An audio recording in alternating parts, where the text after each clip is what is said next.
पिछले वीडियो में हमने व्याकरण और व्याकरण के अंग पढ़े थे। व्याकरण के अंग में एक अंग होता है, हमारा शब्द होता है, जो पीछे बोर्ड में हमने लिखा है। आज इसी के बारे में हम जानेंगे, शब्द क्या होते हैं और शब्द को कितने आधार पर हम लोग वर्गीकृत कर सकते हैं। ठीक है, तो आइए शुरू करते हैं, शब्द के बारे में जानते हैं, उसके बाद उसके वर्गीकरण के बारे में पढ़ेंगे। तो सबसे पहले देखिए यहाँ पर शब्द होता क्या है। हमारा शब्द होता है जब कई वर्ण या अक्षर मिलकर कोई सार्थक अर्थ देते हैं, उसे शब्द कहते हैं। ठीक है, इसमें कहा है कि कई वर्ण या अक्षर। तो आइए हम उदाहरण के द्वारा समझते हैं इसको। सबसे पहले देखिए, सबसे पहले हम क्या लेते हैं, वर्ण लेते हैं। देखिए वर्णों का एक क्या है, समूह है, और ये जब सब मिलकर क्या बनाते हैं हमारे, तो एक शब्द बनाता है। वो भी क्या बनता है, सार्थक बनता है। जैसे देखिए प है, ये आधा प है, क्योंकि जो व्यंजन होते हैं वो स्वरों की सहायता से बोले जाते हैं ना। तो देखिए इस आधा प पे क्या हो गया, हमारा हलंत लगा, तो ये आधा है, तो ये स्वर इस पे लग गया है। तो ये प पे ऊ की मात्रा पू हो गया है। यहाँ पे देखिए स को सिर्फ स ही लिखा गया है, आधा है ये हमारा, क्यों, क्योंकि इसमें स्वर नहीं है। इसके बाद देखिए त पे अ की मात्रा, फिर क पे अ की मात्रा, सब मिलाकर क्या बना है, हमारा पुस्तक बना है। इसी तरह अगर अब अगला देखते हैं क्या है हमारा, अक्षर। अगर अक्षर लेंगे तो क्या होगा हमारा, देखिए क प्लस म प्लस ल मिलकर क्या बनेगा, हमारा कमल बनेगा।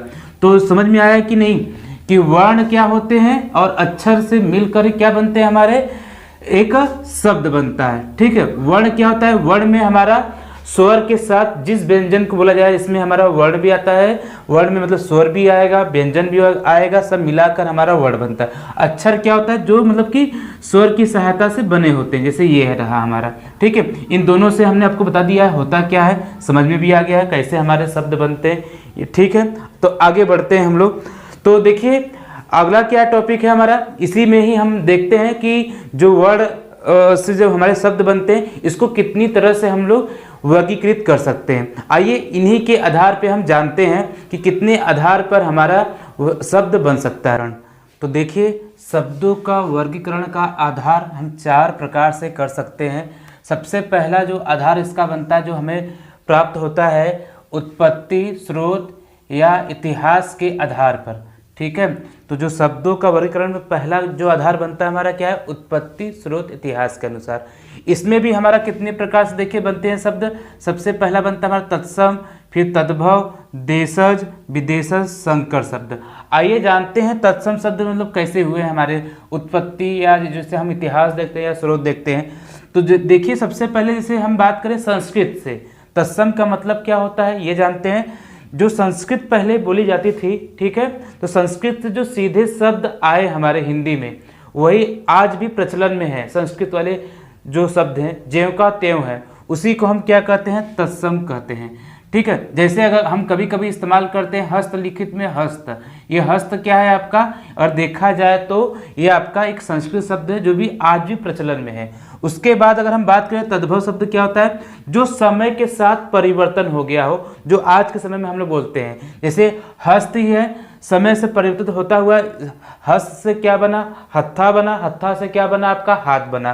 तो आज के समय में हस्त से क्या बन गया, हाथ बन गया। वही हमारे शब्द क्या होते हैं, तद्भव शब्द होते हैं। ठीक है, देशज शब्द का मतलब क्या होता है, जो मतलब हमारी बोलियां होती है ना, जो स्रोत मिले हैं, जैसे मूल शब्द ही हमारे आ गए, ठीक है, उसे ही हम देशज शब्द कहते हैं। ठीक है, विदेशज शब्द मतलब है जो विदेश से आया हुआ, जिसका जन्म विदेश से हुआ हो, वो विदेशज शब्द हो गए हमारे। संकर शब्द क्या होता है, संकर शब्द क्या होता है हमारा, देशज और विदेशज, मतलब कह सकते हैं कि यहाँ की बोली प्लस उसके बाद अगर हम बात करें बाहर की बोली, दोनों मिलके जो शब्द बनते हैं हमारे, वही क्या होते हैं, हमारे संकर शब्द होते हैं। जैसे हम कहें रेलगाड़ी, रेल क्या है, अंग्रेजी शब्द है, गाड़ी हिंदी शब्द है, दोनों से मिलकर क्या बना हमारा, रेलगाड़ी। एक और शब्द लेते हैं उपबोली, उप क्या है, संस्कृत का है, बोली क्या है, हिंदी का है, दोनों मिलकर क्या बना हमारा, उपबोली बना। ठीक है, इस तरह से ये संकर शब्द हमारे बन गए।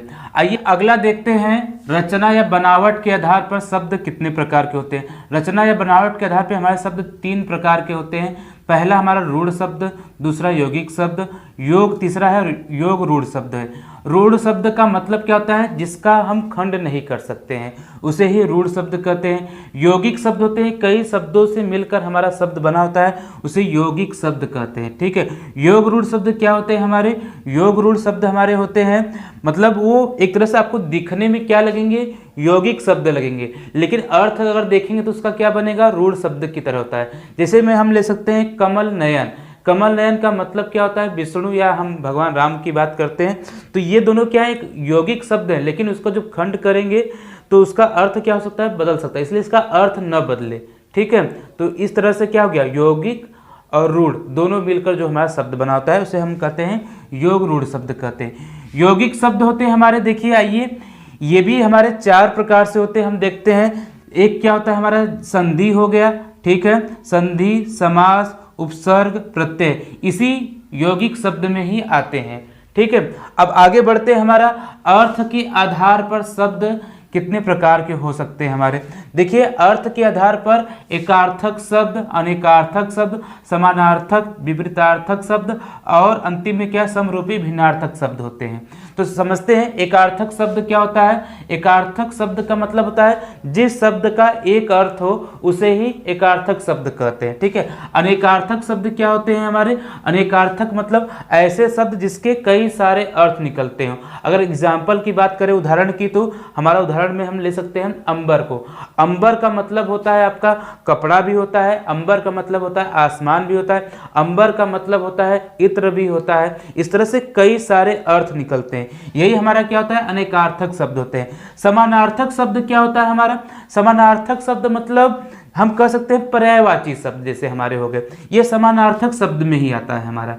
ठीक है, विपरीतार्थक शब्द का मतलब क्या होता है? इसमें हम कह सकते हैं विलोम शब्द जो हमारे होते हैं वही विपरीतार्थक शब्द में आते हैं।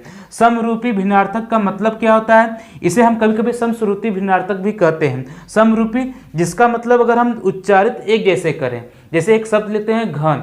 घन का मतलब होता है हथौड़ा भी होता है, घन का मतलब होता है बादल भी होते हैं हमारे। तो क्या होते हैं? ये समरूपी एक जैसे होते हैं, लेकिन उसके अर्थ क्या होते हैं? अलग अलग होते हैं। एक अंतिम देखते हैं हमारा व्याकरणिक या रूप के आधार पर या प्रयोग के आधार पर देखते हैं शब्द हमारे होते हैं।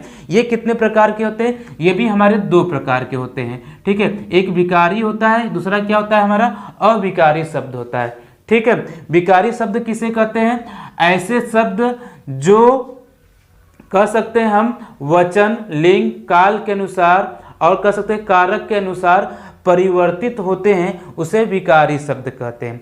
अविकारी शब्द किसे कहते हैं? ऐसे शब्द जिस पर वचन, लिंग और काल कारक के प्रभाव उस पर न पड़ा हो उसे अविकारी शब्द कहते हैं। ठीक है, ये तो रहा आज के वीडियो में, हमने आपको बताया कि शब्दों का वर्गीकरण कितने प्रकार से होता है। आई होप आपको ये सारे जितने भी हम इसमें कॉन्सेप्ट बताए हैं ये समझ में आ गया होगा। उम्मीद है आज के इस वीडियो में आपको शब्द की परिभाषा और शब्द का वर्गीकरण समझ में आ गया होगा। अगर वीडियो अच्छा है तो लाइक कीजिए, चैनल को सब्सक्राइब कर लीजिए ताकि आपको नोटिफिकेशन मिलता रहे। धन्यवाद।